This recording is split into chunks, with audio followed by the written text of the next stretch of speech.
Hello everyone, welcome to your weekly tech update, the show that explores the newest, coolest, and craziest side of tech available on the interwebs. I'm your game master, Ray McNeil. Coming up on the program today, a solar-powered robot kind of like a Roomba, drives around your garden trimming weeds. The Australian government is funding its very own space agency. And happening in this week's What The? Sneaker thieves tried to sell Air Jordans minutes after the robbery. That and a whole lot more coming up on your weekly tech update next.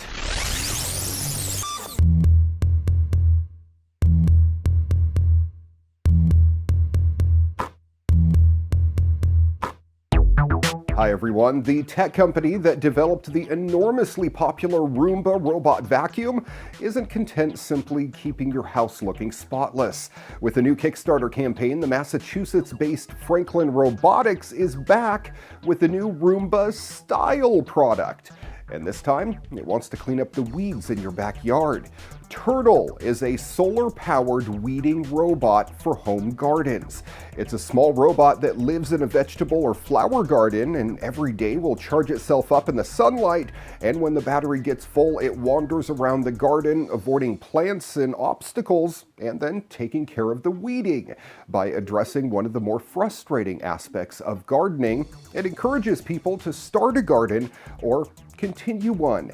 In terms of features, Turtle sports capacitive sensors for identifying what it's passing over.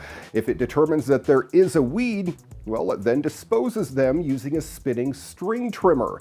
You can put special protective collars over growing plants, which may appear weed-like in stature as well. Simply put, this is for gardeners who find weeding both frustrating and painful, and would otherwise give up gardening. If you're among those people, you can currently pre-order a turtle weeding robot on Indiegogo for $249, and shipping is expected sometime this June. If Turtle can sell a fraction of the 15 million units that Roombas have sold since their debut, Turtle could prove to be an enormously popular smash hit, provided you're not a weed, that is. A small amount of radioactive weapons-grade plutonium, about the size of a U.S. quarter, is missing from an Idaho university that was using it for research, leading federal officials to propose an $8,500 fine.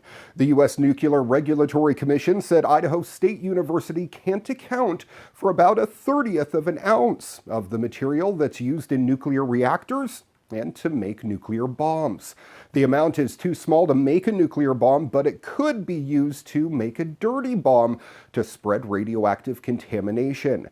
The NRC has rigorous controls for the use and storage of radioactive materials.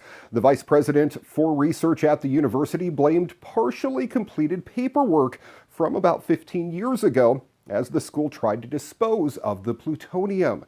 He said, unfortunately, because there was a lack of sufficient historical records to demonstrate the disposal pathway, well, the source in question had to be listed as missing.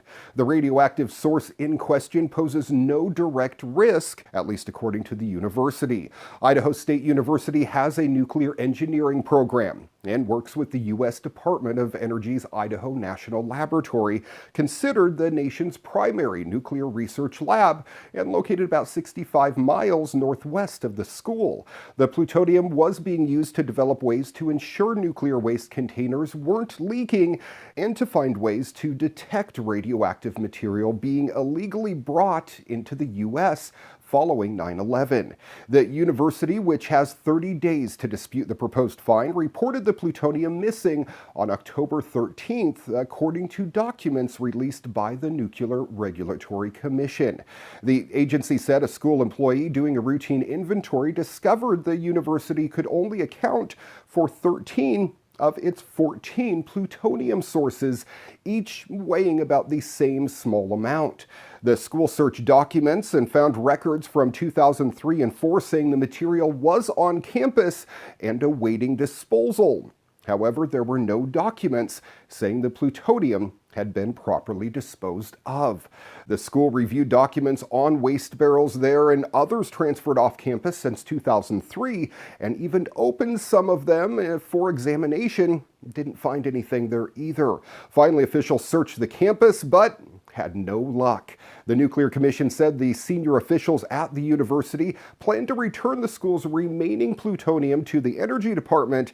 However, as of this story, it's not clear if that has happened yet. NASA back in the news this week after a successful test of miniature nuclear reactors that could one day power long-term human settlements on the Moon, Mars, and beyond. Kilopower, as the system is known, is a small, lightweight fission reactor. It will be capable of producing up to 10 kilowatts of electricity, about enough to run several households continuously for a 10-year period. Just 4 of these reactors would be sufficient to power a Martian outpost. That's according to NASA anyway. A reliable and efficient power system will be an essential part of future space missions as humans begin to settle other worlds, enabling outposts to be self-sufficient. The new reactor will provide the power for lighting, water, and oxygen, as well as for running experiments and producing fuel. This capability will mean astronauts won't have to take all the resources they need with them on long journeys, opening up new possibilities for exploration.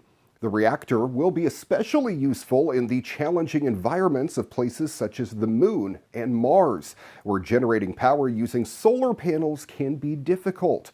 On Mars, for example, sunlight is limited by seasonal variations and periodic dust storms, which can go on for months. Meanwhile, nighttime on the Moon can last for up to 14 days. The Lenovo Mirage Solo is the first standalone VR headset to run Google's Daydream platform.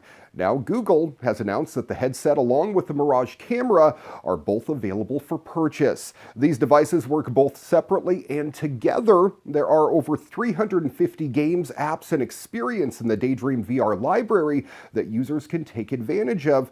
And additionally, the Lenovo Mirage Solo is equipped with WorldSense.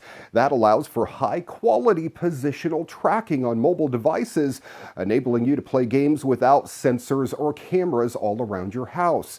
And with the Lenovo Mirage camera, well, you can capture VR content with the ease of a point-and-shoot camera. How cool is that? The Mirage Solo is a middle ground between headsets aimed at newcomers and VR diehards. It feels like an option for a very specific kind of VR fan, though, someone who values flexibility but doesn't want to compromise on power too much.